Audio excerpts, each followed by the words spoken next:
Pinaingay nga ni Catherine Bernardo ang buong Araneta mula sa kanyang performance na Espresso, na kung saan makikita nyo naman talaga na pinaghandaan ito ng ating box office queen na si Catherine.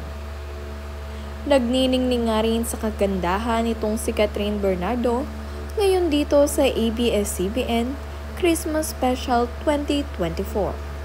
At nakakatuwa nga dahil napakaraming mga fans at supporters ang pumunta ngayon upang mapanood lamang ang kanyang performance. Dalawa ang naging performance nitong si Catherine, itong Espresso at ang kanyang Buwis Buhay. Kung hindi nyo pa napapanood ang kanyang Buwis Buhay performance, ay panoorin nyo lamang sa ating previous video. Talagang pasabog ito at dapat nyong panoorin dahil kakaibang Catherine Bernardo ang makikita nyo doon.